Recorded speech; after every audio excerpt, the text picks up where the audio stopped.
warahmatullahi wabarakatuh.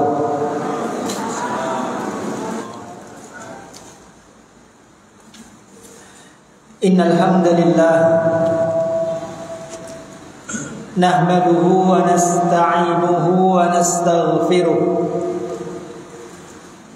wa na'udzu billahi min sururi anfusina wa sayyiati a'malina. Man yahdihillahu fala mudilla lahu wa man yudlil fala hadiya lahu. Asyhadu an la ilaha illallah wahdahu la syarika lahu wa asyhadu anna Muhammadan abduhu wa rasuluh. Qala Allah jalla wa ala, ya ayyuhalladzina amanu taqullaha haqqa tuqatih wa la tamutunna illa wa antum muslimun. Allahumma salli wa sallim wa barik ala nabiyyina Muhammadin wa ala alihi wa ashabihi wa man tabi'ahum bi ihsanin ila yaumiddin. Allahumma 'allimna ma yanfa'una wanfa'na bima 'allamtana warzuqna ilma. Amma ba'du, kaum muslimin muslimat, Bapak Ibu jamaah kajian Masjid Sofiyah Nasir Al-Mar'i yang semoga senantiasa dimuliakan oleh Allah Subhanahu wa taala. Alhamdulillah, senantiasa kita bersyukur kepada Allah Subhanahu wa taala yang telah memberikan kepada kita begitu banyak nikmat. Di antara nikmat yang Allah berikan kepada kita yang mungkin tidak diberikan kepada kebanyakan hamba-hambanya, yaitu Allah Subhanahu wa taala telah memberikan kepada kita taufik, memberikan kepada kita hidayah, sehingga dengannya kita mampu, kita mau untuk hadir. Satu kabar gembira dari Rasulullah SAW bahwasanya beliau bersabda, man salaka tariqan yaltamisu fihi ilman sahhalallahu lahu bihi tariqan ilal jannah. Barang siapa yang menempuh suatu jalan untuk thalabul ilmi, maka Allah Subhanahu wa taala akan mudahkan jalan kita menuju ke surga. Dan kita semuanya telah menempuh jalan. Kita telah pergi dari rumah kita, keluar dari rumah kita menuju ke tempat yang mulia ini. Kita menempuh jalan tidak lain dan tidak bukan untuk thalabul ilmi.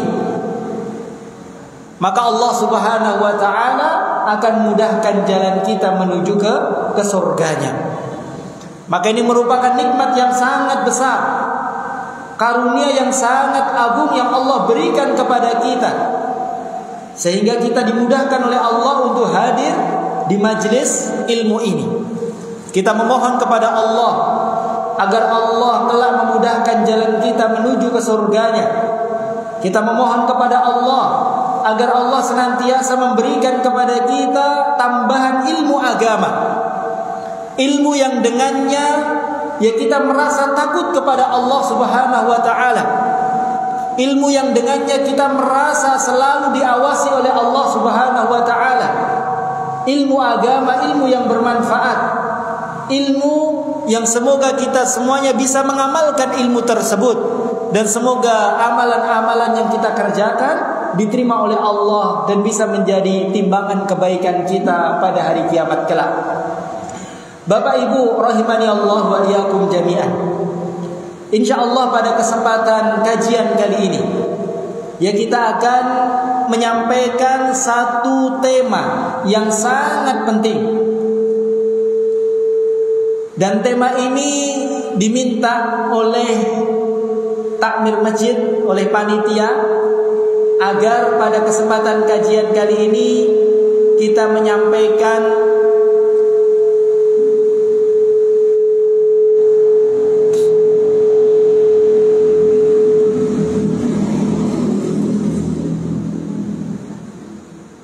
InsyaAllah pada kesempatan malam hari ini kita akan menyampaikan satu tema yang sangat penting, yaitu tentang fitnah-fitnah akhir zaman dan solusi-solusi dalam menghadapi fitnah tersebut.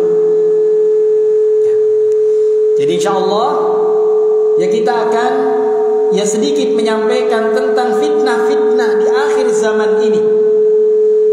Dan yang paling penting kita mengetahui, mengilmui tentang solusi-solusi untuk bisa selamat dari fitnah-fitnah tersebut.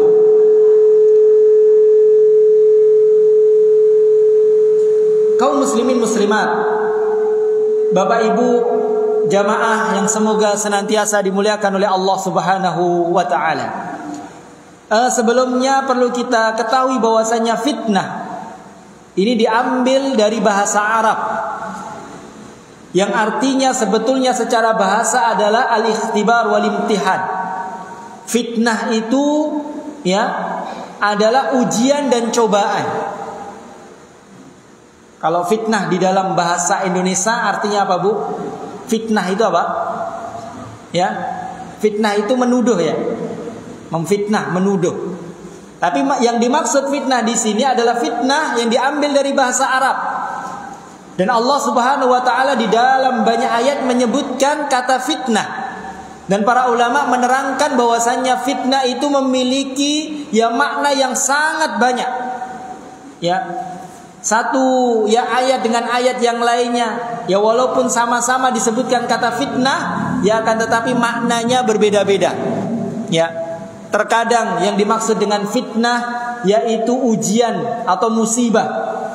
Terkadang Allah yang menyampaikan yang fitnah yang dimaksud adalah ujian atau musibah. Terkadang yang dimaksud dengan fitnah adalah siksaan. Juga di antara makna fitnah adalah kesesatan.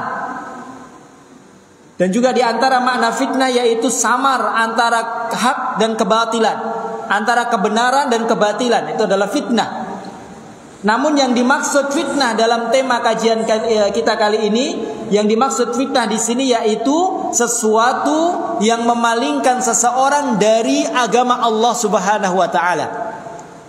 Jadi fitnah yang akan kita sampaikan pada kesempatan kali ini, yang dimaksud dari tema kajian kita kali ini yaitu fitnah, yaitu sesuatu yang memalingkan seseorang dari agama Allah Subhanahu wa taala.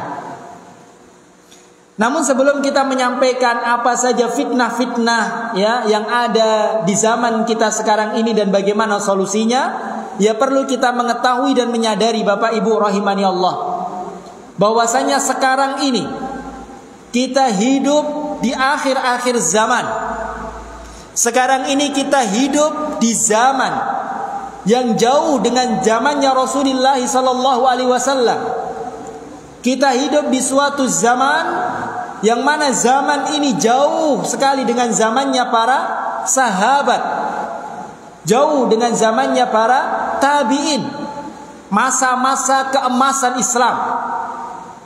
Dan Rasulullah sallallahu alaihi wasallam mengabarkan kepada kita, semakin jauh suatu zaman dengan zamannya Rasulullah sallallahu alaihi wasallam, maka zaman itu semakin lama semakin jauh, maka keadaan manusia secara umum itu akan semakin buruk, akan semakin jauh dari agama Allah Subhanahu wa taala. Di semakin jauh suatu zaman dengan zamannya Rasulullah, maka akan semakin buruk. Semakin lama lagi, semakin jauh lagi, maka keadaan akan semakin buruk lagi. Ini secara umum. Maka generasi yang paling baik, manusia-manusia terbaik, yaitu manusia yang ada pada zamannya Rasulullah SAW, mereka adalah para sahabat. Kemudian generasi setelahnya para tabi'in. Kemudian semakin kesini, maka keadaan manusia akan semakin buruk, semakin jauh dari agama Allah Subhanahu wa ta'ala. Rasulullah SAW tegaskan hal tersebut. Beliau bersabda, la ya'ti alaikum zamanun illa alladhi ba'dahu syarrum minhu. Kata Rasulullah SAW, tidak datang kepada kalian suatu zaman, suatu masa, kecuali masa setelahnya itu, zaman setelahnya itu akan semakin buruk, semakin jauh dari agama Allah Subhanahu wa ta'ala. Maka perlu kita mengakui, kita menyadari bahwasannya masyarakat kita, manusia pada zaman sekarang ini, secara umum maka itu jauh dari agama Allah Subhanahu wa ta'ala dibandingkan dengan umat-umat terdahulu. Kita sekarang hidup di akhir-akhir zaman, dan banyak bukti yang menunjukkan bahwa sekarang kita ini hidup di akhir zaman. Kata Rasulullah SAW, beliau bersabda dalam hadis yang diriwayatkan oleh Imam Bukhari, inna baina yadayi sa'ah la ayyaman. Sesungguhnya sebelum terjadi hari kiamat, mendekati hari kiamat, maka akan ada suatu zaman, hari-hari yang kata Rasulullah, yaksuru fihal jahlu wa yurfa'u fihal ilmu wa yakthuru fiha al-harju wa huwal qatlu. Kata Rasulullah, sebelum terjadi hari kiamat, mendekati terjadinya hari kiamat, maka zaman pada saat itu, hari-hari pada saat itu, maka kebodohan itu menyebar luas.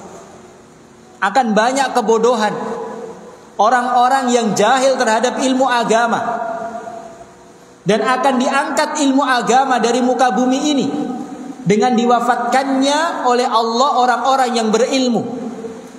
Dan akan banyak sekali kita dapati pembunuhan-pembunuhan pada zaman tersebut. Dan ini kita sudah saksikan, di mana pembunuhan hampir setiap hari kita dengar dalam berita-berita. Iya atau tidak Pak, Bu?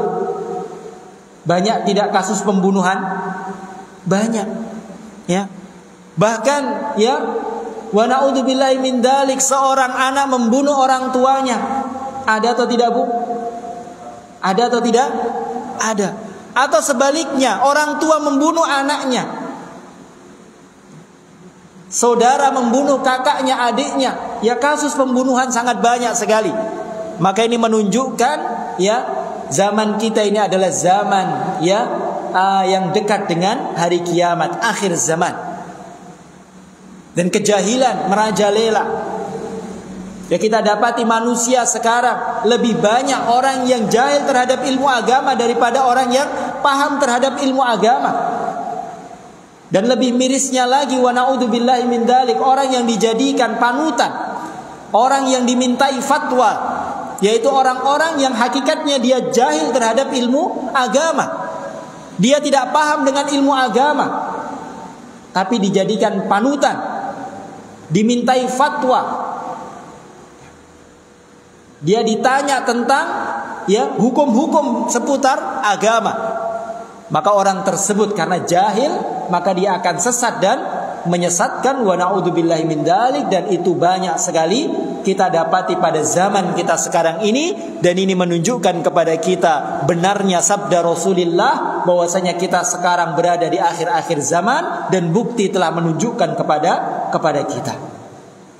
Dan Rasulullah SAW, karena rahmatnya beliau, kasih sayangnya beliau terhadap umatnya, terhadap kita, beliau SAW telah mengingatkan kita jauh-jauh hari dahulu. Rasulullah mengingatkan kita, mewanti-wanti kita bahwasanya di akhir-akhir zaman nanti akan banyak fitnah, akan banyak fitnah menyebar. Sesuatu yang dapat memalingkan, dengan sangat mudah memalingkan seseorang dari agama Allah. Entah itu fitnah-fitnah syubhat maupun fitnah-fitnah syahwat. Fitnah syubhat, yang meluluh lantahkan keimanan seseorang dengan sangat mudah. Fitnah syahwat yang dengan sangat mudah menyeret seseorang ke dalam jurang-jurang kemaksiatan.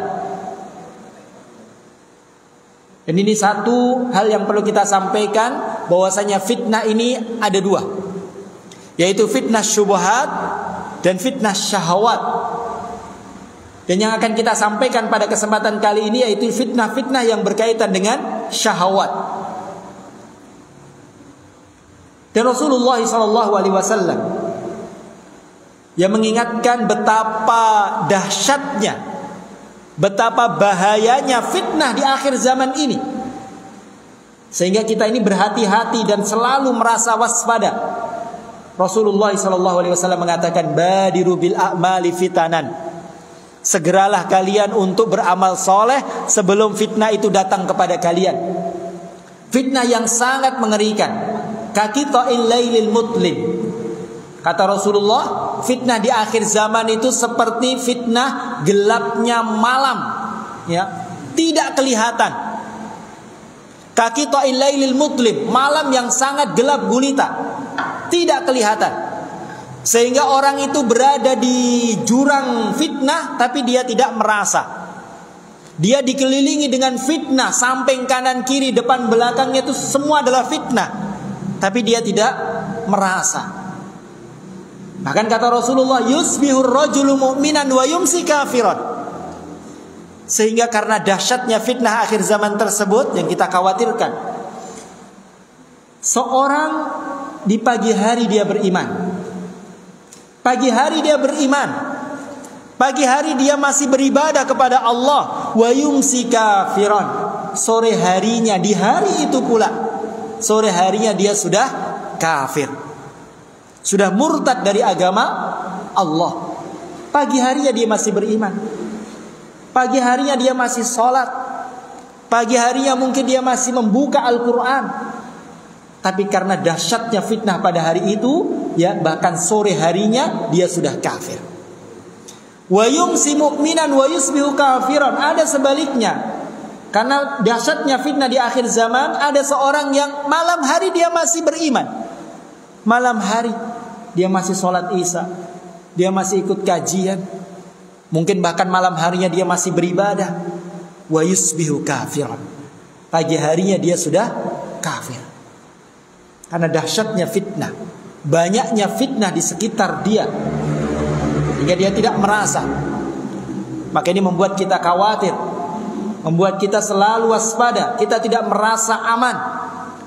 Fitnah ada di sekitar kita yang dengan sangat mudah menjerumuskan kita ke dalam lubang kemaksiatan, bahkan kekufuran, wa na'udzubillahi min dzalik. Maka kewajiban kita untuk mengetahui apa saja fitnah-fitnah yang ada di sekitar kita. Dan ini ya judul yang sangat bagus yang diminta oleh takmir, sehingga kita tahu apa fitnah yang ada di sekitar kita, sehingga kita bisa berhati-hati. Ada banyak fitnah di zaman kita sekarang ini. Fitnah maksudnya sekali lagi sesuatu yang dapat memalingkan kita, menjauhkan kita dari agama Allah. Entah itu menjerumuskan kita dalam kemaksiatan, atau bahkan lebih parah daripada itu, menjerumuskan kita ke dalam kekafiran, kekufuran, wa na'udzubillahi min dzalik. Karena banyaknya fitnah pada zaman kita ini, maka tidak mungkin kita sebutkan semua. Kita akan sebutkan 3 fitnah yang sangat besar, yang sangat bahaya, dan fitnah-fitnah tersebut ada di sekitar kita.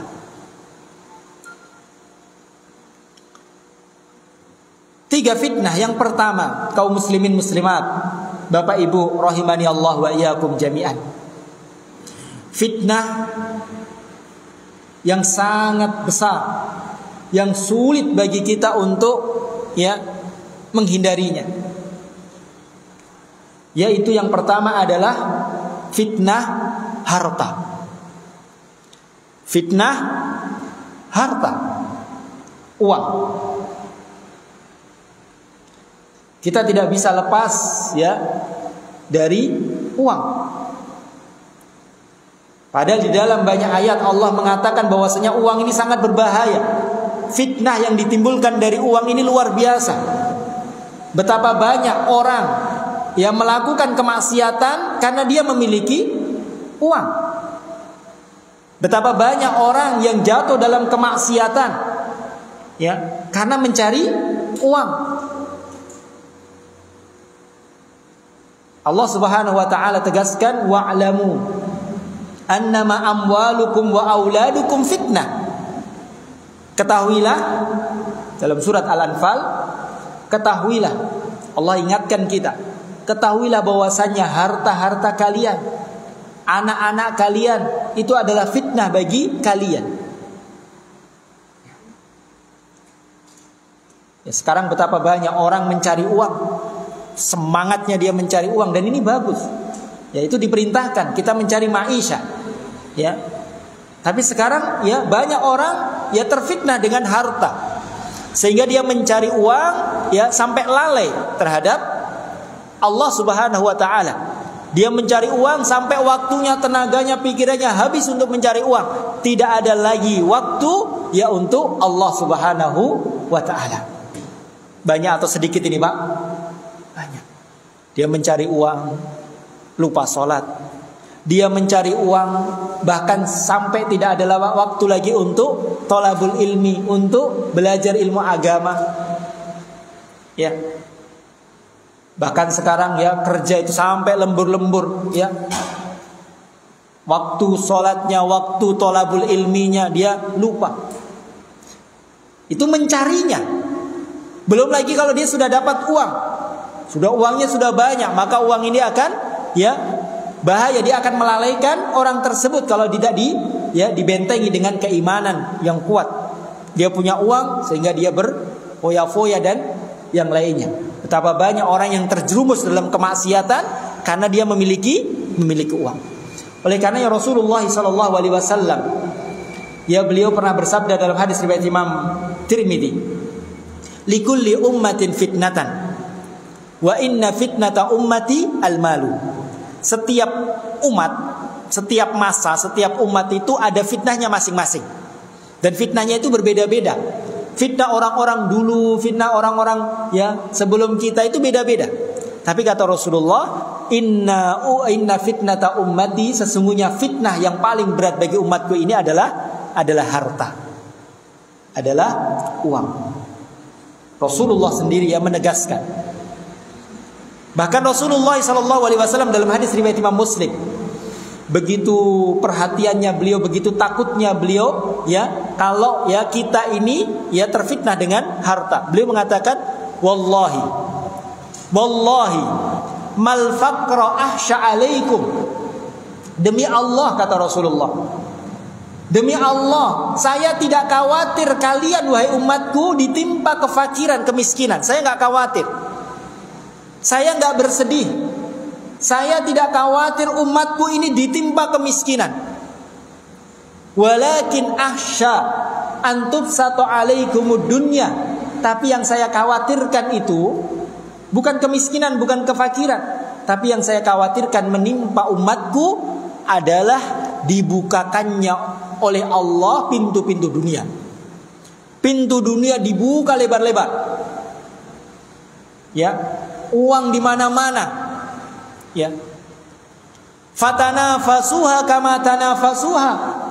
Sehingga ketika dunia ini dibuka lebar-lebar oleh Allah Subhanahu wa taala, sehingga umatku ini, saya khawatir umatku ini tergiur dengan keindahan dunia, sehingga mereka akan berlomba-lomba untuk memperbanyak ya mendapatkan harta dunia tersebut, sebagaimana orang-orang dahulu juga berlomba-lomba. Fatuhlikuhum kama halakathum. Kemudian setelah itu dunia ini, harta ini akan menghancurkan kalian sebagaimana harta ini dahulu juga telah menghancurkan umat-umat sebelum kalian. Rasulullah mengingatkan kita, ya. Bukan kefakiran, bukan kemiskinan yang dikhawatirkan oleh Rasulullah SAW menimpa kita. Bahkan banyak dari kalangan para sahabat, mereka adalah orang-orang fuqara. Tapi justru yang dikhawatirkan oleh Allah apabila dunia ini dibuka lebar-lebar oleh Allah, sehingga membuat kita ini tergiur, Kita berlomba-lomba untuk mengumpulkan dunia sehingga kita jauh dari Allah. Kita lupa dari Allah Subhanahu wa ta'ala karena tergiur dengan dunia tersebut, sehingga akhirnya dunia itu menghancurkan kita, menghancurkan akhirat kita. Ya. Oleh karenanya Allah Subhanahu wa ta'ala itu sangat perhatian. Kalau kita perhatikan, Allah itu sangat perhatian terhadap harta. Bahkan Allah Subhanahu wa ta'ala menyebutkan kata al-mal, ya, kata harta, uang di dalam Al-Quran itu sebanyak 86 kali. Kata harta, al-malu atau amwal, Allah sebutkan dalam Al-Quran itu sebanyak 86 kali. Ini menunjukkan kepada kita betapa besar perhatian Allah terhadap harta itu. Kemudian lebih umum lagi tentang rizki. Allah sebutkan kata rizki dalam Al-Quran itu sebanyak 123 kali. Dan di antara rizki adalah harta. Ini menunjukkan kepada kita betapa besar perhatian Allah Subhanahu wa ta'ala dalam masalah harta. Entah itu dalam mencarinya, entah itu dalam memanfaatkan harta tersebut. Dan Rasulullah SAW mengabarkan kepada kita tentang fitnah harta di akhir zaman ini. Kata Rasulullah, la ya'tiyanna 'alan nasi zamanun la yubalil mar'u min aina akhadal mal am min halalin am min haramin. Kata Rasulullah, sungguh akan datang kepada kalian wahai umatku suatu zaman di mana pada zaman tersebut seseorang tidak peduli lagi dari mana dia mendapatkan harta. Amin halalin amin haramin. Manusia tidak peduli dari mana dia mendapatkan harta, apakah dari jalan yang halal ataukah dari jalan yang haram. Dan itu kita saksikan pada zaman sekarang ini. Sekarang orang yang penting dapat uang, gak peduli itu halal atau haram. Bahkan sampai ada ucapan cari yang haram saja susah, apalagi cari yang halal, sampai segitu. Maka ini benar apa yang disabdakan oleh Rasulullah SAW dalam hadis itu adalah sahih, diriwayatkan oleh Imam Bukhari. Pasti nantinya akan datang suatu zaman, dan kita khawatirkan zaman itu adalah zaman kita, di mana manusia tidak peduli lagi dari mana dia mendapatkan harta. Dan satu hal yang perlu kita ingat, bahwasanya harta yang kita dapatkan kelak akan ditanya oleh Allah Subhanahu wa ta'ala. Kata Rasulullah SAW, la tazalu qadama abdin yaumal qiyamah hatta yus'ala an arba. Tidak beranjak pergi kedua kaki manusia dari hadapan Allah. Jadi semua manusia, yang baik maupun yang buruk, yang beriman maupun yang tidak beriman, semua manusia kelak akan berdiri di hadapan Allah sendiri-sendiri. Semuanya akan berdiri di hadapan Allah. Untuk apa? Untuk mempertanggungjawabkan. Dan di antara yang ditanyakan oleh Allah, hatta yus'ala an arba, ada 4 perkara yang akan ditanya oleh Allah, yang Allah akan meminta pertanggungjawaban dari setiap hamba tersebut. Di antara dari 4 perkara tersebut, kata Rasulullah, an malihi min aina tasaba wa mimma anfaqa, yaitu tentang hartanya. Dari mana dia dapat dan untuk apa dia belanjakan. Khusus harta ini pertanyaannya 2. Dari mana dan untuk apa? Dia dapatkan dari cara yang halal ataukah dari cara yang haram? Pertama, kalau itu selamat, maka belum selesai. Untuk apa harta tersebut dia infakkan? Apakah untuk jalan kebaikan ataukah jalan keburukan? Semua akan dipertanggungjawabkan di hadapan Allah Subhanahu wa ta'ala. 1.000 yang kita dapatkan, 2.000 yang kita dapatkan, maka ini menunjukkan kepada kita kaum muslimin muslimat rahimani Allah wa iyyakum jami'an, bahwasanya harta ini, uang ini ujian yang sangat berat, cobaan yang sangat berat, dan kita tidak bisa lepas dari uang. Maka cari uang tapi dengan cara-cara yang baik. Cara-cara yang dibenarkan oleh agama. Cari uang dengan cara-cara yang halal. Ya. Kemudian kita memohon kepada Allah agar Allah memberikan kepada kita rizki yang halal. Kemudian setelah kita diberikan rizki oleh Allah berupa harta, maka kita berusaha untuk menggunakan harta tersebut untuk jalan kebaikan. Maka kita akan selamat. Kita dapatkan dari cara yang baik. Kita senantiasa berdoa kepada Allah agar diberikan harta yang halal, ya. Kemudian kita infakkan, kita belanjakan, kita keluarkan untuk jalannya baik. Oleh karena doa yang selalu dibaca oleh Rasulullah, setiap hari dibaca, dan beliau baca setiap pagi. Doa minta 3 hal.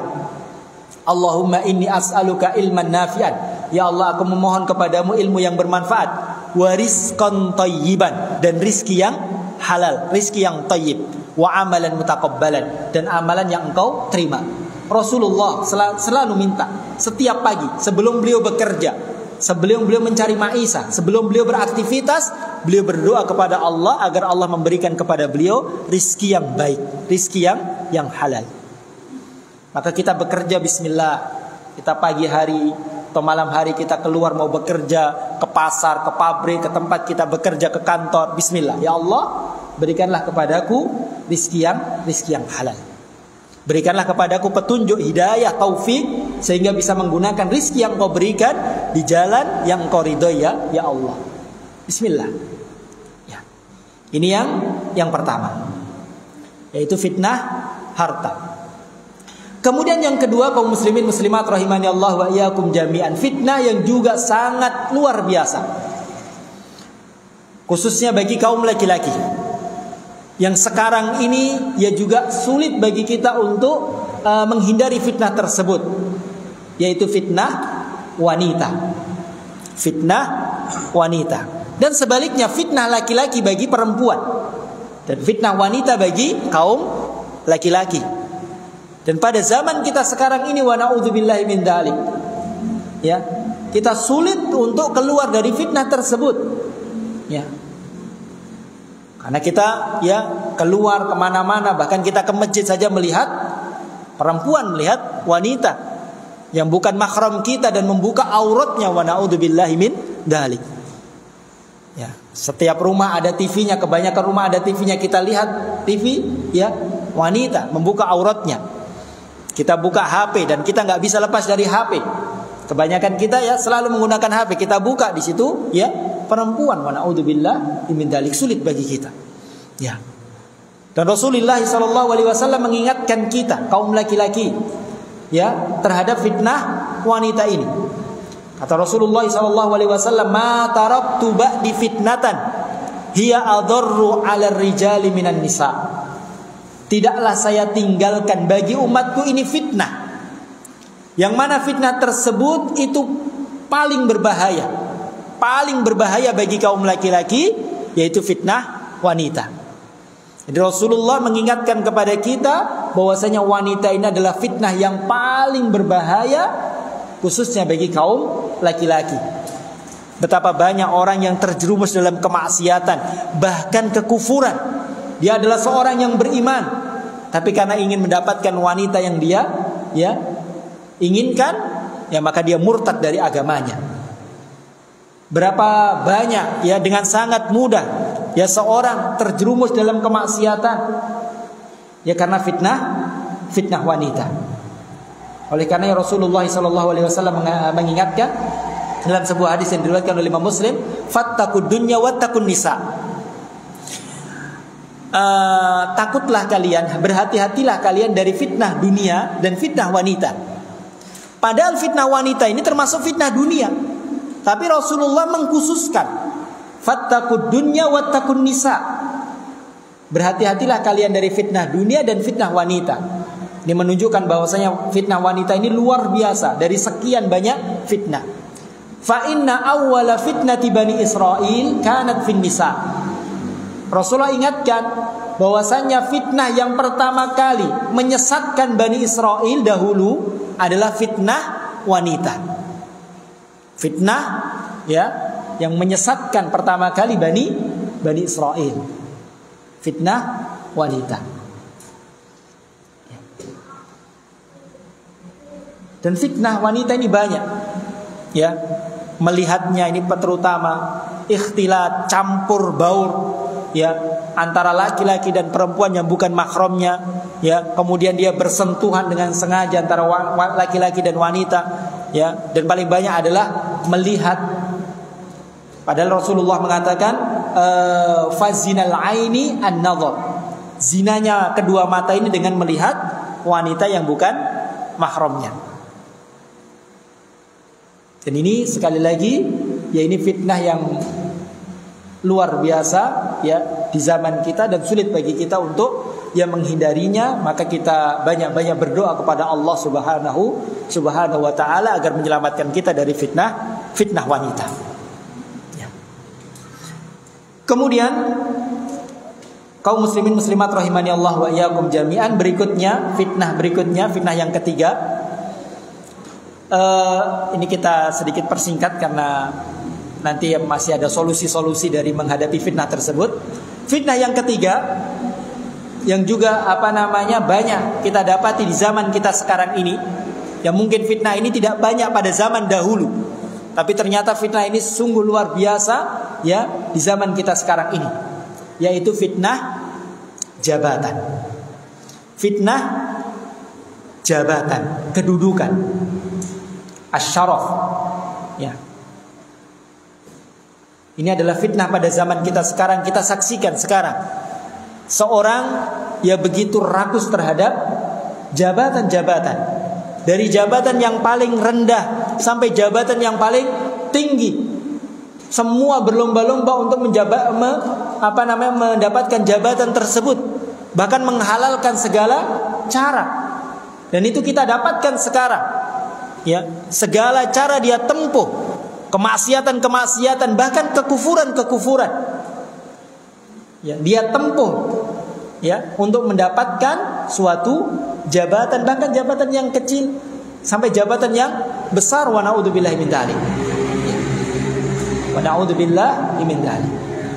Dan bahayanya fitnah jabatan, bahayanya seseorang yang rakus, tamak, yang dia itu sangat menginginkan suatu jabatan, ini sangat bahaya terhadap agamanya. Kata Rasulullah SAW, ma adibani jai'ani ursila fil ghanami bi afsadalaha min hirsil mar'i alal mali wa syarafi lidinihi. Kata Rasulullah memberikan perumpamaan, tidaklah dua serigala yang sangat lapar dilepas di gerombolan domba. Kira-kira bagaimana, Pak, kalau ada gerombolan domba, kemudian di situ dikasih dua serigala yang sangat lapar? Kira-kira dua serigala itu membahayakan dombanya atau tidak? Sangat membahayakan. Kata Rasulullah, ya, bahaya yang ditimbulkan dari dua serigala yang lapar itu terhadap gerombolan domba itu lebih ringan daripada bahayanya, ya, seseorang yang rakus terhadap jabatan, terhadap agamanya. Artinya kalau kita ini rakus terhadap jabatan, kita sangat terobsesi untuk bisa mendapatkan suatu jabatan sehingga menghalalkan segala cara, maka ini sangat membahayakan terhadap agama keimanan kita. Bahkan bahaya yang ditimbulkan, yaitu gambarannya lebih bahaya daripada, ya, dua serigala lapar yang dilepas, ya, di tengah-tengah sekumpulan domba.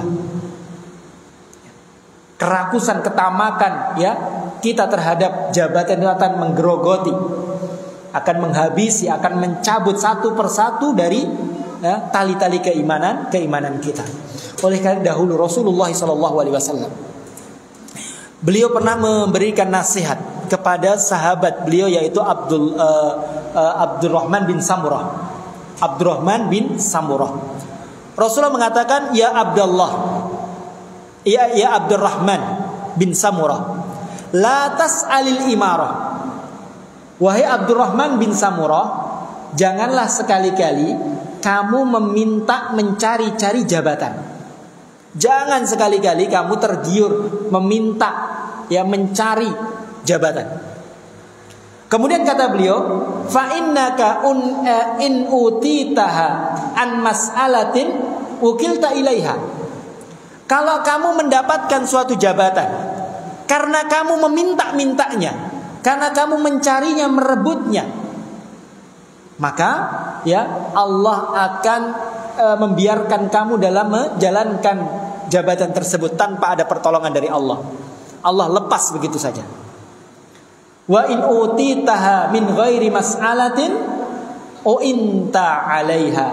Tapi kalau kamu mendapatkan jabatan tanpa kamu meminta, tanpa kamu mencari-cari, memang kamu diberikan jabatan tersebut karena kamu berhak, maka kamu akan ditolong oleh Allah untuk menyelesaikan tugasmu dalam jabatan tersebut. Jadi tidak mengapa orang mendapatkan jabatan, ya misalnya di masjid, di kantor, di suatu daerah, di desa, di kota, mendapatkan jabatan, tidak mengapa. Asalkan dia tidak rakus, dia tidak mencari-cari, dia tidak meminta-minta, atau bahkan sampai menghalalkan segala cara. Kalau dia diberi tanpa meminta-minta, ya tanpa mencari-cari, maka Allah akan membantu dia dalam melaksanakan jabatan tersebut. Tapi kalau dia minta-minta, dia mencari-cari, ya dia rakus, maka Allah biarkan dia. Allah tidak akan menolongnya. Ya. Di hadis ini ya menunjukkan kepada kita ya bahwasanya Rasulullah SAW mewanti-wanti kita agar kita ini tidak mencari-cari tamak terhadap suatu jabatan. Karena itu adalah fitnah. Dan jabatan itu adalah mas'uliyah, ya, kewajiban yang nanti akan dimintai pertanggungjawaban oleh Allah Subhanahu wa ta'ala. Ini bukan perkara sepele. Ya, misalnya kalau kita membawahi satu desa, maka semua orang yang ada di desa tersebut dibawa kekuasaannya dan nanti akan dimintai pertanggungjawaban dan seterusnya. Semakin tinggi, semakin besar jabatan itu, maka tanggung jawabannya akan semakin berat di hadapan Allah Subhanahu wa ta'ala. Dan ini berbeda dengan zaman dahulu, zamannya para sahabat, zamannya para tabi'in. Justru mereka yang menghindar untuk bisa mendapatkan suatu jabatan. Kita lihat ya bagaimana prosesnya Utsman bin Affan, Ali bin Abi Thalib, ya. Utsman bin Affan ketika beliau menjabat sebagai khalifah, pemimpin kaum muslimin di seluruh dunia, menjadi khalifah, ya, menunjukkan kepada kita bahwasanya semua sahabat menghindar untuk tidak mengemban amanah tersebut. Ya, tapi ini berbeda dengan zaman kita sekarang. Bahkan orang yang tidak pantas, tidak punya kemampuan, dia menekat untuk merebutkan suatu jabatan dengan berbagai cara. Wa na'udzubillahi min dzalik. Dan ini adalah fitnah. Kaum muslimin muslimat rahimani Allah wa iyyakum jami'an. Ini 3 fitnah yang sangat besar yang ada di sekitar kita, yang perlu bagi kita untuk mewaspadainya, berhati-hati darinya. Apa saja tadi, Bu? Fitnah apa saja? Harta, wanita, jabatan. Kalau di stiker motor itu biasanya ada itu. Apa? Harta, wanita, tahta gitu ya. Ya, Pak ya. Itu. Harta, wanita, tahta. Ini semua fitnah, ini bahaya. Ini bahaya. Artinya kita harus berhati-hati. Bukan kita menghindarinya 100% tidak. Ya, kita nggak bisa lepas dari dari uang, dari jabatan, itu di mana-mana ada. Ya, tapi bagaimana kita ini harus berhati-hati. Jangan sampai kita terjerumus dalam kemaksiatan gara-gara yaitu semuanya. Ini kaum muslimin muslimat rahimani Allah wa iyyakum jami'an. Kemudian berikutnya sedikit kita akan sampaikan ya solusi-solusi, tameng, benteng, perisai bagi kita. Apa yang harus kita miliki sehingga kita ini selamat dari fitnah-fitnah tersebut. Kalau kita keluar dari fitnah tersebut sulit, gak bisa. Tapi paling tidak kita ini punya benteng, punya tameng, sehingga menjaga kita, memageri kita, sehingga kita tidak terfitnah dengan fitnah-fitnah tersebut. Di antara hal yang perlu kita miliki solusi dalam menghadapi fitnah tersebut, yang pertama Bapak Ibu rahimani Allah wa iyyakum jami'an, yaitu kita harus semangat dalam menuntut ilmu agama. dan mendakwahkan ilmu tersebut. Wallahi demi Allah, ya, kita ini selamat dari fitnah-fitnah tersebut, yaitu dengan ilmu agama. Ilmu yang benar-benar bersumber dari Al-Quran, ilmu yang benar-benar bersumber dari hadis-hadis Nabi SAW. Kita pelajari ilmu-ilmu tersebut. Kita baca Al-Quran, kita pelajari makna-makna dalam Al-Quran, kita baca hadis-hadis Nabi, karena di dalamnya adalah hidayah, dalamnya adalah cahaya, di dalamnya adalah taufik, di dalamnya adalah keselamatan, kebahagiaan. Semakin kita berilmu dengan ilmu yang benar, maka ilmu itu dengan sendirinya akan membuat kita ini takut kepada Allah, menjadi benteng. Kata Allah Subhanahu wa taala, "Innama yakhsyallaha min ibadihil ulama." Sesungguhnya orang-orang yang takut kepada Allah itu orang-orang yang berilmu. Orang itu berbuat maksiat, orang itu dengan sangat mudah berbuat maksiat, ya, meninggalkan kewajiban. Itu karena ya tidak berilmunya dia. Kurangnya ilmu. Maka ilmu adalah cahaya, al-ilmu nurun, yang dengannya ya akan menerangi seseorang. Dengan ilmu yang benar dia mengetahui ini adalah jalan yang benar, ini adalah jalan yang salah, ini adalah kebaikan, ini adalah keburukan, ini adalah jalan kebahagiaan, ini adalah jalan kesengsaraan, ini adalah jalan yang menunjukkan dia ke dalam surga Allah, ini adalah jalan yang menyeret dia ke dalam neraka Allah. Itu dia ketahui dengan ilmu. Maka ya ini tidak bisa ditawar-tawar lagi. Ya kita harus ya semangat dalam mempelajari ilmu agama. Dan alhamdulillah ya di masjid kita ini ya ada kajian. Ya tidak mengapa sepekan sekali ya, tapi kita istiqomah. Ya, yang disampaikan insyaallah satu saja menyampaikan ya, tidaklah dia menyampaikan kecuali Al-Qur'an. Tidaklah yang dia sampaikan kecuali hadis-hadis Nabi sallallahu alaihi wasallam. Ya, kita hanya menyampaikan Al-Quran, kita hanya menyampaikan hadis-hadis Nabi SAW. Kita hanya mengajak kaum muslimin, ya, mengajak umat ini kepada jalan Allah subhanahu wa ta'ala. Ini yang pertama, yaitu semangat dalam menuntut ilmu dan mendakwahkan ilmu tersebut. Ya, terutama kita dakwahi keluarga kita, orang-orang terdekat kita, ya, semampu kita sesuai dengan ilmu yang kita miliki. Dan semuanya berkewajiban untuk berdakwah sesuai dengan kemampuan. Berdakwah tidak harus duduk ya menyampaikan kajian. Berdakwah tidak harus di atas mimbar.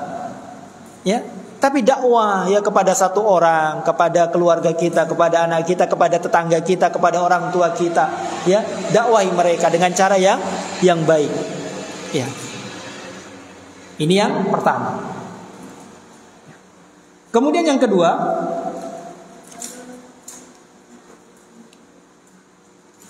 yaitu beramal. Setelah kita berilmu, maka kita harus fokus dalam amal ibadah. Kita sibukkan diri dengan amal ibadah.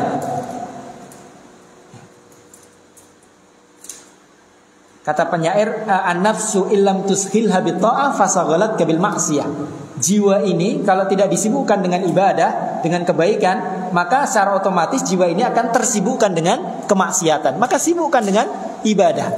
Oleh karena Rasulullah mengingatkan kita, ketika di akhir zaman, ketika banyak terjadi fitnah, kata Rasulullah, badiru bil a'mali fitanan. Bersegeralah dalam beramal soleh ya sebelum fitnah-fitnah itu datang menimpa kalian. Ya, sehingga kita ini siap. Kita ini menjadi orang yang sudah istiqomah dalam beramal soleh. Terutama jaga solat ya. Solat ini kata Allah, solat yang baik dan benar, kata Allah ini inna sholata tanha anil fakhsya'i wal munkar.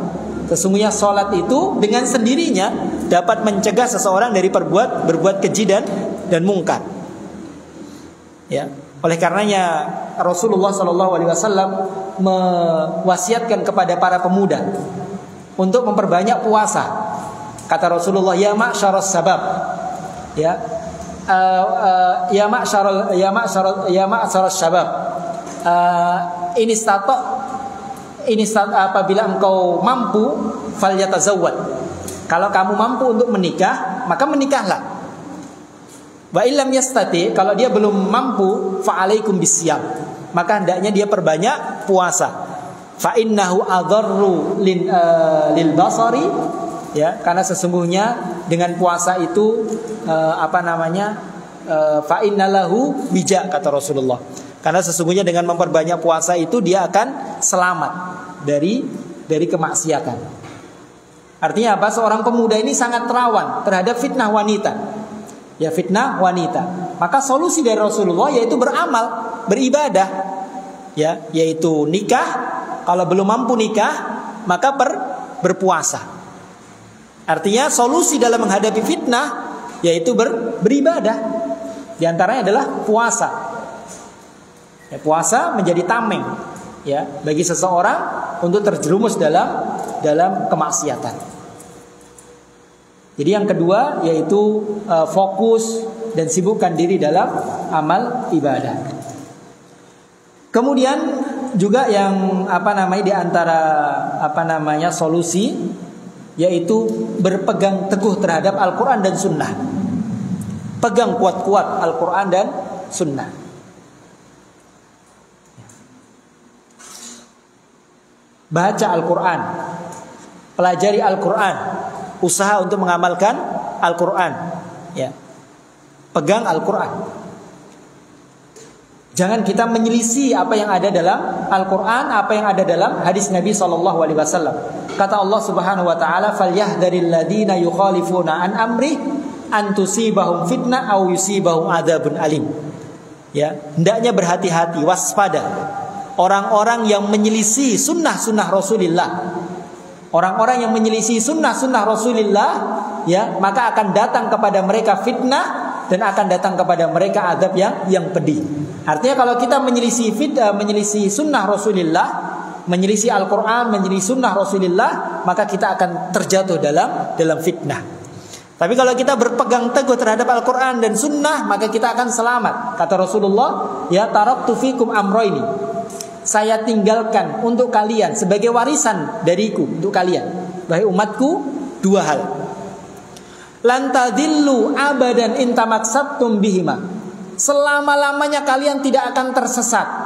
Selama-lamanya kalian akan berada di jalur yang benar, jalan yang benar, sampai kalian masuk ke dalam surga. Apa dua hal tersebut? Yang kita tidak akan tersesat kalau kita berpegang teguh terhadap keduanya, yaitu kata Rasulullah, kitabullah wa sunnati, yaitu Al-Qur'an, kitabullah, dan sunnah-sunnah Rasulullah sallallahu alaihi wasallam. Kalau ada perkara sesuatu berurusan dengan agama, kita nggak tahu itu benar atau betul, itu benar atau salah, maka kita kembalikan kepada Al-Qur'an. Kalau sesuai dengan Al-Qur'an, maka itu benar, kita kerjakan, kita ambil. Kalau itu menyelisih Al-Qur'an, maka itu salah, kita tinggalkan. Misalnya ada tradisi, ada adat, kalau itu sesuai dengan Al-Qur'an, dengan As-Sunnah, maka itu baik, kita kerjakan, kita jaga. Tapi kalau itu menyelisih Al-Qur'an, maka itu jelek, kita tinggalkan. Kita berpegang teguh, kita jadikan pedoman utama kita adalah Al-Qur'an dan hadis-hadis Nabi sallallahu alaihi wasallam. Kemudian yang terakhir, solusi yang terakhir juga yang sangat penting, yaitu perbanyak doa. Banyak berdoa kepada Allah agar menetapkan kita di atas jalannya, menyelamatkan kita dari fitnah-fitnah yang ada.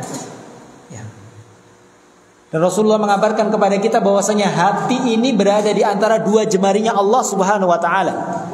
Ya, innal yuqallibuhu ma yasha. Hati ini ada di antara jemari-jemarinya Allah. Allah membolak-balikkan sesuai dengan kehendak Allah. Maka bisa jadi orang itu beriman kemudian besoknya murtad atau sebaliknya. Semuanya ada di tangan Allah. Maka kita minta kepada Allah, berdoa kepada Allah. Oleh karenanya sahabat Anas bin Malik, beliau mengabarkan kepada kita bahwasanya anna Rasulullah sallallahu alaihi wasallam yuksiru an yaqul. Rasulullah itu paling sering berdoa dengan doa Allahumma ya muqallibal qulub tsabbit qalbi ala dinik wa ya musarrifal qulub sarrif qalbi ila taatik. Wahai Rabb, zat yang membolak-balikkan hati, tetapkanlah hatiku di atas agamamu. Wahai zat yang menggiring hati, maka tetapkanlah hatiku untuk selalu taat kepadamu. Ini Rasulullah, seorang nabi, seorang rasul, manusia paling baik. Doa yang paling sering beliau ucapkan yaitu doa minta istiqomah, keteguhan hati, agar tetap berada di atas jalan Allah, agar tetap berada di atas ketaatan kepada Allah. Ini seorang nabi. Apalagi kita ya, yang tidak dijamin oleh Allah Subhanahu wa taala, maka kita lebih berhak lagi untuk memperbanyak doa agar Allah menetapkan kita selalu di atas jalan yang benar. Allahumma ya muqallibal qulub, tsabbit qalbi ala dinik, wa ya musarrifal qulub, sarrif qalbi ila ta'atik. Ini doanya hafal atau tidak, Bu? Hafal gitu, Bu? Ya, nanti dihafal. Kalau nggak hafal, bisa doa dengan bahasa apa kita? Ya, dengan bahasa Indonesia boleh, dengan bahasa Jawa boleh, dengan bahasa apapun boleh. Kalau tidak bisa dengan bahasa Arabnya, ya Allah, Rabb yang membolak-balikkan hati, tetapkanlah hatiku di atas agamamu ya Allah. Ya Allah yang menggiring hati, ya, maka ya giringlah hatiku ini di atas ketaatan kepadamu. Selalu berdoa. Bahkan kata para ulama, doa ini ya sangat dianjurkan kita baca dalam sujud-sujud kita, setiap sholat kita. Kita baca doa tersebut. Taib kaum muslimin muslimat rahimani Allah wa iyyakum jami'an. Ini mungkin yang bisa kita sampaikan. Ya, semoga yang sedikit ini ya dapat memberikan ilmu yang bermanfaat bagi kita semuanya, dan ilmu tersebut semoga dapat menjadi benteng ya bagi kita dari fitnah-fitnah yang ada di sekitar kita, dan semoga Allah Subhanahu wa taala melindungi kita, melindungi keluarga kita dari fitnah-fitnah yang ada di sekitar kita, menyelamatkan kita dan menetapkan kita di atas jalannya yang benar sampai kita ya berjumpa dengan Allah Subhanahu wa taala. Kurang lebihnya saya mohon maaf. Kita akhiri subhanakallahumma wa bihamdika asyhadu an la ilaha illa anta astaghfiruka wa atubu ilaik. Wassalamualaikum warahmatullahi wabarakatuh.